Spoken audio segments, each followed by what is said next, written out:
Halo, selamat pagi anak-anak Bapak semua. Kali ini kita ketemu lagi nih di bab 2 atau pembelajaran selanjutnya. Nah, di pembelajaran selanjutnya ini mau bahas apa, Pak? Nanti kita lihat sama-sama ya. Nah, sebelum masuk ke pembelajaran, mari kita berdoa terlebih dahulu. Berdoa dimulai. Nah, jadi di pembahasan kali ini kita akan sama-sama mempelajari nih. Pelajaran itu biasanya tanpa anak-anak sadari, ini itu menjadi salah satu hal yang perlu anak-anak ketahui. Apa itu, Pak? Nih, kita lihat sama-sama. Nah, kita akan sama-sama pelajari nih materi IPAS yang ada di kelas kalian atau kelas 3. Nah, pada bab 2 yang berjudul atau judul materinya ini dahulu, kini, dan nanti. Isi pembelajarannya apa, Pak? Isi pembahasannya apa, Pak? Misalkan teman-teman nanya. Nah, isi pembahasan ini kita akan sama-sama mempelajari tentang peristiwa sosial, terus sejarah sosial, sama sejarah keluarga kalian. Nah, sebelum itu ada tujuan pembelajarannya. Tujuan pembelajarannya apa, Bapak? Misalkan, nah di bab ini anak-anak akan menelusuri cerita keluarga sebagai bagian dari sejarah masyarakat. Nah, selain itu kita juga akan mengenal perubahan sosial. Perubahan sosial itu apa, Bapak? Nah, nanti kita akan pelajari sama-sama ya di materi ini.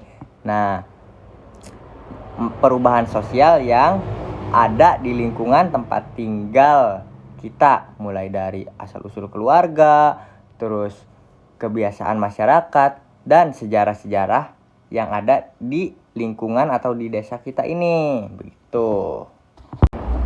Coba sebelum masuk ke pembahasannya nih, anak-anak pernah mikir nggak kayak, kok bisa ada ya mama sama papa misalkan, atau kok bisa ada ya nenek sama kakek. Nah, di pembahasan ini nih Bapak mau nerangin ke anak-anak semua tentang asal-usul keluarga. Nah, sebelumnya setiap orang itu pasti punya cerita keluarga masing-masing.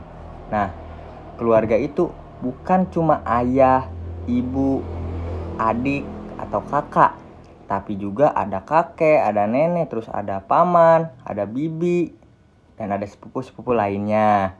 Nah, dari mereka lah teman-teman ini harusnya bisa tahu atau bisa nyari tahu gimana asal-usul keluarga kalian. Seru kan? Coba kalian tanya nanti kalau ada di rumah. Nah, sekarang anak-anak bayangin nih, anak-anak itu lagi jadi sejarawan keluarga atau jadi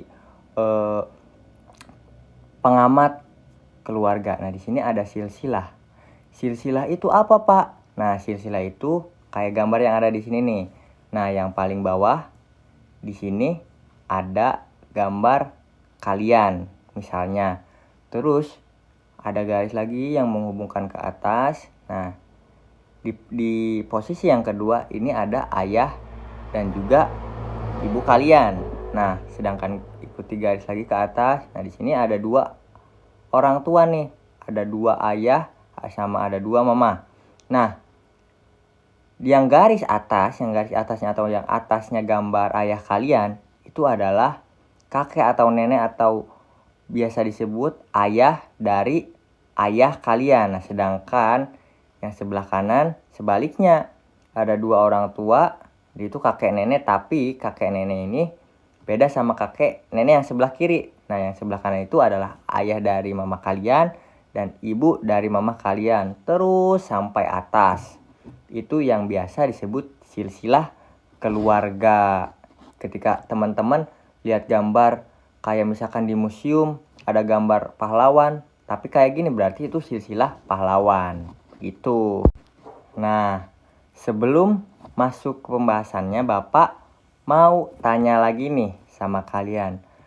Kira-kira anak-anak Bapak teh pernah tahu nggak kenapa kalian bisa lahir ke dunia atau kenapa kalian bisa ada nih di kelas sekarang? Nah, itu terjadi karena peristiwa bersejarah.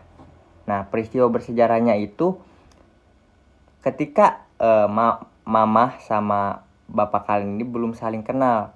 Nah, terus dipertemukanlah di satu tempat. Nah, dari satu tempat inilah mama kalian tuh kenalan, terus saling tahu keluarga, saling tahu makanan kesukaannya apa, saling tahu sekolahnya di mana. Nah, dari situlah seiring berjalannya waktu timbullah perasaan. Nah, dari perasaan itulah kemudian bapak sama mama kalian ini menikah. Nah, itu disebut salah satu peristiwa bersejarah yang ada di keluarga kalian. Nah, selain peristiwa bersejarah yang ada di keluarga kalian, coba Bapak tanya lagi, kira-kira teman-teman pernah berpikir nggak kenapa di Cirebon misalkan, di Cirebon ini kok bisa banyak orang-orangnya? Nah, sebelum banyak banget nih orang-orang di Cirebon, sebelumnya itu pasti Cirebon ini kosong, nggak ada orang-orang, nggak ada mobil, nggak ada motor. Nah, disinilah peristiwa bersejarahnya ini anak-anak. Nah, ketika Cirebon kosong, ada satu orang yang datang ke Cirebon. Nah, dia ini menempatilah Cirebon atau jadiin rumah lah Cirebon ini.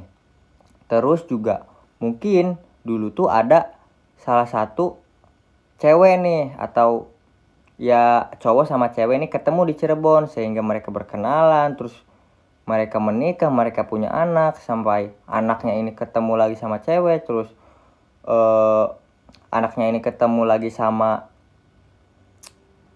orang, terus kenalan, terus nikah, terus begitu siklusnya sampai Cirebon ini rame kayak sekarang begitu. Itu juga salah satu peristiwa bersejarah yang ada di tempat tinggal atau misalkan ada di Cirebon.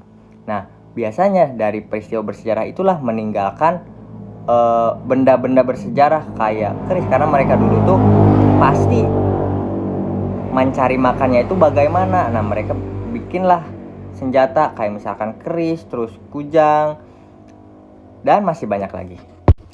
Nah, tentunya setelah banyaknya peristiwa yang ditinggalkan atau peristiwa bersejarah, pasti juga meninggalkan suatu kegiatan yang biasanya orang-orang dahulu lakukan, seperti permainan tradisional, kemudian alat transportasi, alat komunikasi, terus juga gaya berpakaian, ataupun pekerjaan yang saat ini telah mengalami banyak sekali perubahan anak-anak.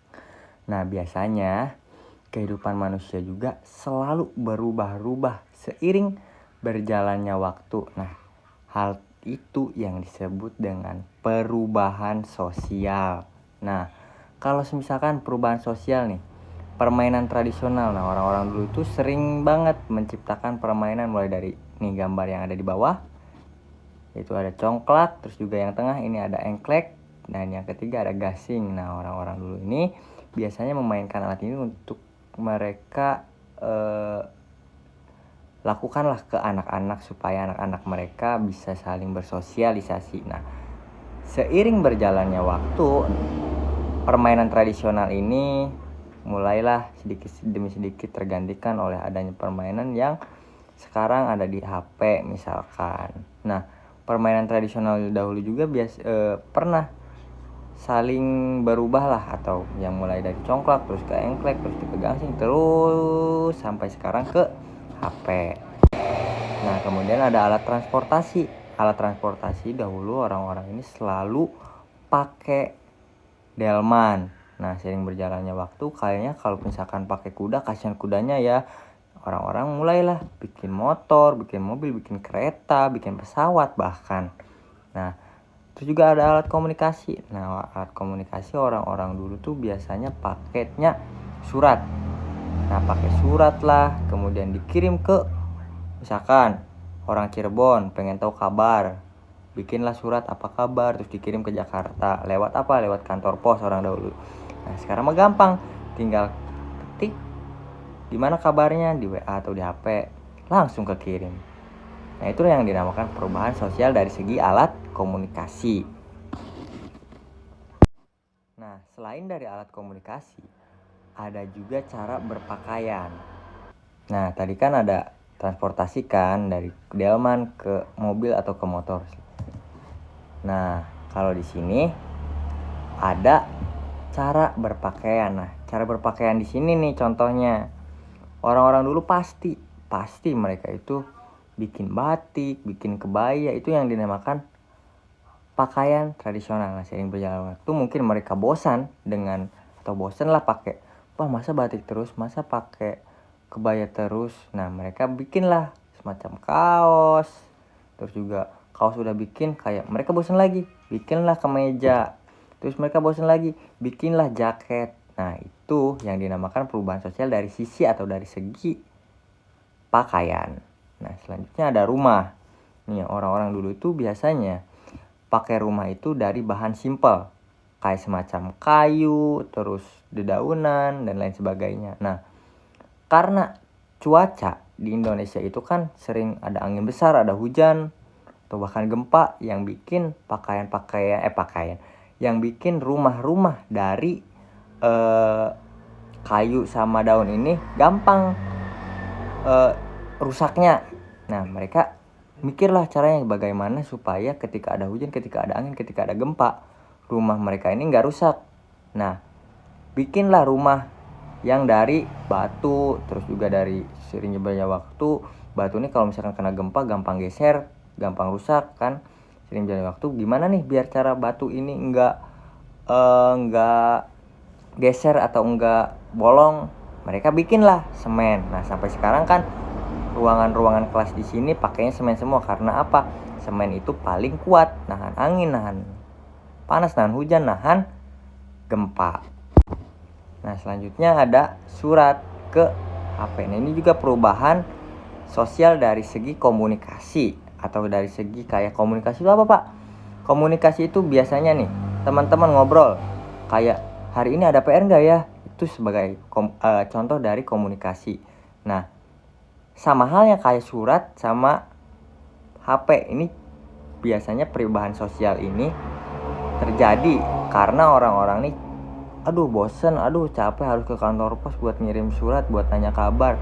Orang-orang pintar itu biasanya bikin satu ide yang biasanya bakal berdampak ke semua orang banyak. Nah, contohnya karena orang-orang bosen pakai surat terus-terusan.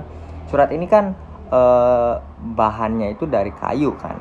Nah, karena kalau misalkan mereka terus bikin surat, terus bikin keras, otomatis kayu-kayu harus ditebang. Nah, dari kayu ditebang ini pasti hutan gundul, pasti banjir. Nah, dari situlah kayak mereka tuh berpikir nggak mau bikin hutan gundul terus banjir, karena kita pengen terus-terus ngirim kabar. Akhirnya mereka tuh bikinlah suatu teknologi yang namanya HP. Biar apa? Biar ketika mereka ingin berkomunikasi, mereka nggak harus merusak alam. Nah, selanjutnya di sini ada gambar yang terakhir.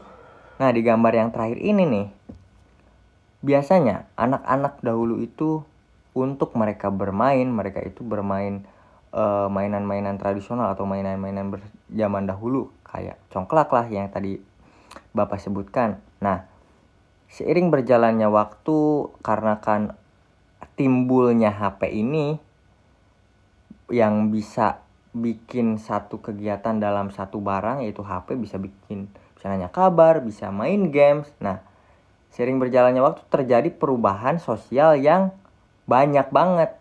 Dari satu barang bisa bikin perubahan sosial banyak. Nah, salah satunya HP. Nah, begitulah pembelajaran kita hari ini anak-anak. Jadi, dari materi ini Bapak harapkan anak-anak bisa paham terkait dengan perubahan sosial, terkait dengan peristiwa bersejarah di keluarga, di lingkungan. Supaya apa?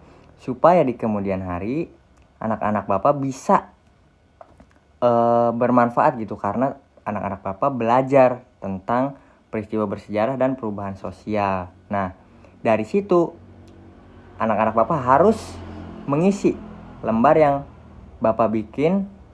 Nanti Bapak kumpulkan biar Bapak bisa tahu nih sampai mana pengetahuan anak-anak tentang materi masa kini, dahulu, dan nanti.